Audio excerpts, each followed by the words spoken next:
Un terrain vague à l'aspect jaunâtre et stérile et surtout une zone empoisonnée. Cette décharge d'une ancienne mine d'or fait le malheur du quartier voisin Snake Park à Soweto en Afrique du Sud.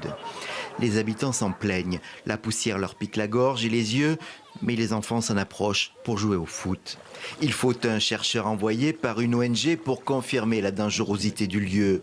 Celui-ci dégage un cocktail de matières toxiques, arsenic, plomb ou uranium. Quand vous respirez cette poussière, cela peut vous causer toutes sortes de cancers. Cancer du poumon, de la gorge, de l'estomac, des os. Mais cela peut aussi mélanger vos codes ADN et vos enfants naîtront avec toutes sortes de déformations. Nous trouvons beaucoup d'enfants avec des handicaps physiques dans cette communauté. Lily Stepp, une habitante du quartier, peut confirmer. Elle a adopté voilà 13 ans une petite fille abandonnée. Okurle est atteinte de paralysie cérébrale. Elle ne peut ni marcher ni parler. Dans toute la maison ici, nous avons des sinusites et des problèmes avec nos yeux. Je porte même des lunettes. Pourtant, je n'en avais jamais eu besoin. À cause de la poussière, mes yeux sont affectés. J'ai maintenant des sinusites et je tousse continuellement. Okurle est asthmatique à cause de la mine. Elle a également un problème avec ses yeux et aussi un problème de sinus. Et la pollution n'est pas seulement aérienne. L'eau qui traverse la zone minière est aussi gravement polluée. Le cours d'eau irrigue pourtant les terres cultivées par des locaux et les herbages où pâturent les troupeaux. En 2022, la mine a été rachetée par la société Pan African Resources.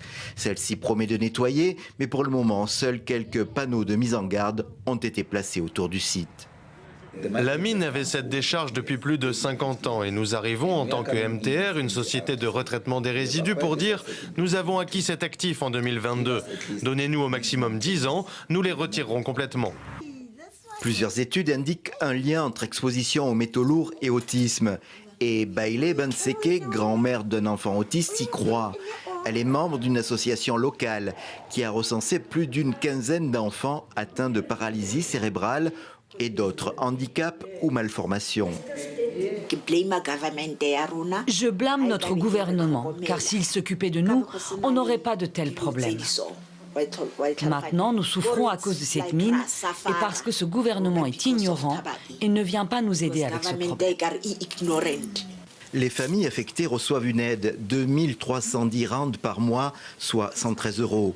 Mais la somme est insuffisante pour les soins dont ces enfants ont besoin.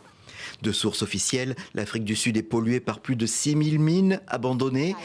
Plus de 2000 sont considérées à haut risque sanitaire pour les communautés avoisinantes.